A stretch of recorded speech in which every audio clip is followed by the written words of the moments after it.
G'day guys, it's Nick here, and we're up here in New South Wales at the Featherdale Wildlife Park. I've never been here before, but they claim to have the biggest collection of native Australian animals in the world. So I thought, driving on past, let's stop by, have a look, check out some native critters.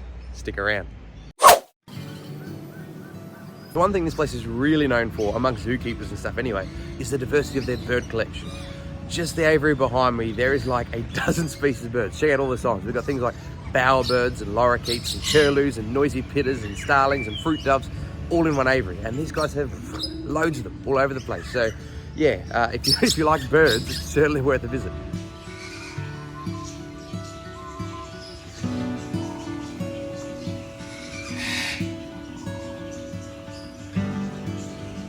Now, when I say that they've got a lot of birds here, I don't just mean the noisy, colourful kind. Here in Australia, we've got 11 species of owls, and just behind me in the aviaries, we've got 6 or 7 of them. So more than half of all the owl species in the country. You know, barn owls to grass owls, barking owls, all kinds of cool things. They've even got these guys here, which are powerful owls. So they are the biggest of Australia's owl species. These guys are known to eat things like ring-tailed possums. They're big enough that they can just grab them off the branches as they're flying at night. So yeah, lots of owls. Now, I'm certainly not an expert on birds, but of all the birds in Australia, this is one of my favourite. They've got a bunch of them. These are black-breasted buzzards. They're kind of like, tiny wedge-tailed eagles with a difference. These guys are really famous for feeding on eggs, things the size of emu eggs, and they'll actually take a rock and crack them open and eat the egg inside. So, tool use in birds. They're pretty clever animals.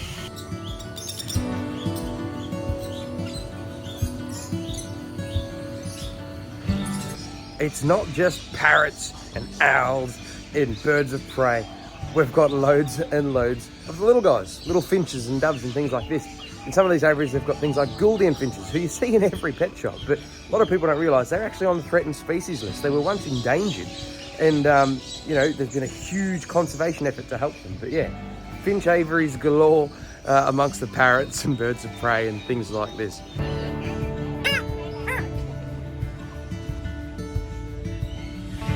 So if you live anywhere other than the dead centre of Australia, you're probably familiar with these guys. This is the Australian pelican. And these guys get up to 6.8 kilograms, which makes them the heaviest flying bird in the country. Now, they are found in other countries as well. This species is found in New Guinea, Fiji, occasionally New Zealand. But yeah, the heaviest flying bird in the country with a diet and a bill to match.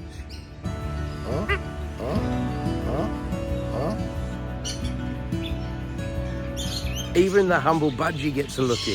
People don't really think of them as wild animals, being the most popular aviary bird on the planet, but they're a native Australian species, have a massive distribution in the entire centre of the country. This is what they're supposed to look like. Tiny little green and yellow birds before we got our hands on them and bred them different colours, but yeah, budgies galore too.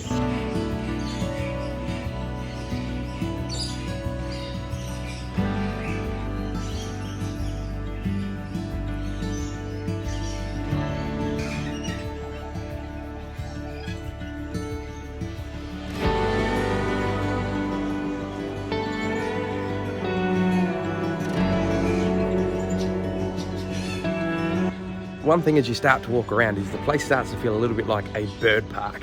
If that's not your thing, don't be misled. There's actually just as many mammals and reptiles as pretty much every other zoo I've been to. It's just the huge size of the bird collection and the diversity of all the species sort of makes it feel like it's a bird place. But yeah, if you look around, they've got all the stuff that you come to see as well. The wombats, the koalas, the possums, all that sort of stuff. It's just got an amazing bird collection on top of it all.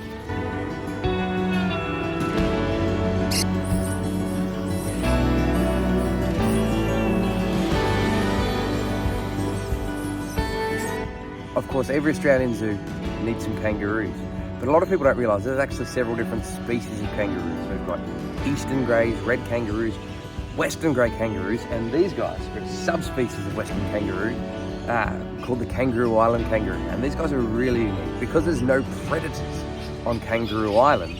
These guys are naturally very docile. They don't have much fear of predators or anything like this, so they're perfect for use in zoos and walk-through enclosures. So if you see brown, fluffy kangaroos at any zoo in Australia, the odds are they are Kangaroo Island kangaroos.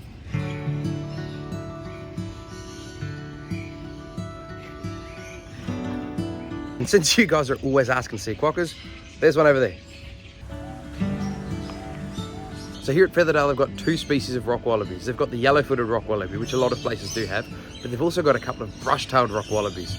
Now, like the yellow-tailed, these guys are endangered here in New South Wales, but back home in Victoria, they are on the brink of extinction.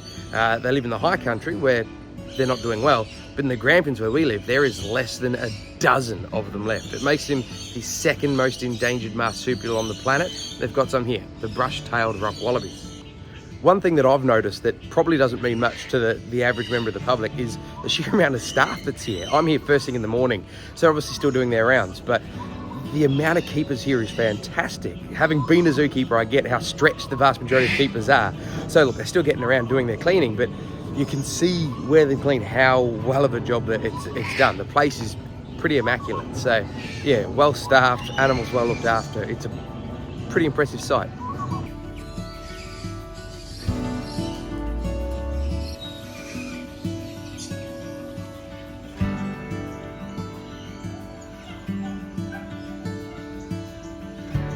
Of course, I can't visit a facility without checking out the reptile collection.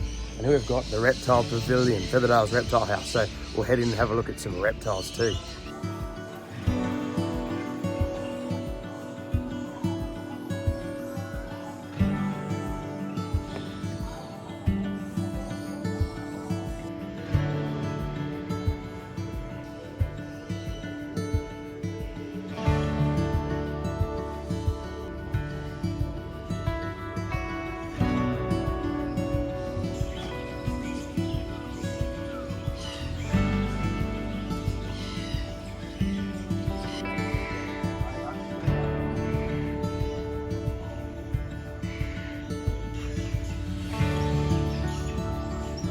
So there you have it, guys. That's a look at our recent visit to Featherdale Wildlife Park, home of the biggest collection of native Australian wildlife in the world. If you like our channel, you obviously like wildlife, you'd probably enjoy Featherdale Wildlife Park.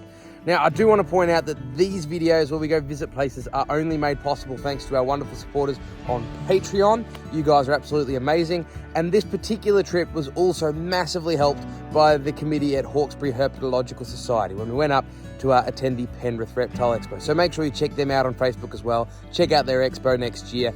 They're a fantastic group of people as well. But other than that, guys, thank you very much for watching. If you haven't already, please subscribe to the YouTube channel, like us on Facebook, that kind of stuff. But until then, be nice to wildlife, guys. Have a good one and take care.